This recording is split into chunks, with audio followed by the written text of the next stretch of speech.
if you will. Well, let me just follow up, my friends. If we had done what Senator Obama wanted done in Iraq, and that was set a date for withdrawal, which General Petraeus, our chairman of our Joint Chiefs of Staff, said would be a very dangerous course to take for America, then we would have had a wider war. We would have been back. Iranian influence would have increased. Al-Qaeda would have reestablished a base. There was a lot at stake there, my friends.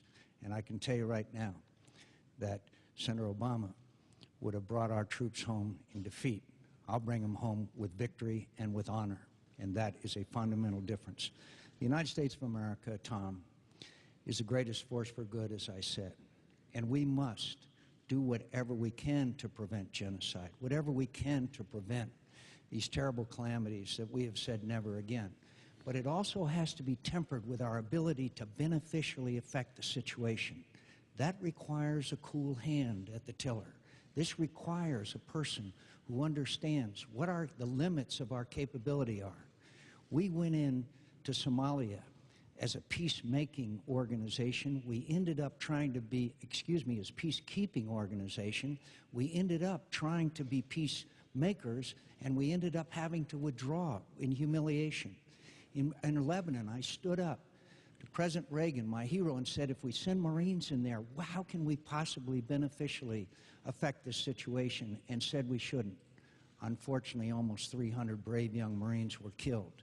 So you have to temper your decisions with the ability to beneficially affect the situation and realize you're sending America's most precious asset, American blood, into harm's way.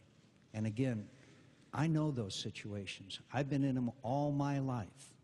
And I can tell you right now, the security of your young men and women who are serving in the military are my first priority right after our nation's security. And I may have to make those tough decisions, but I won't take them lightly. And I understand that we have to say never again to a Holocaust and never again to Rwanda. But we also better be darn sure we don't leave and make the situation worse, thereby exacerbating our reputation and our ability to address crises in other parts of the world.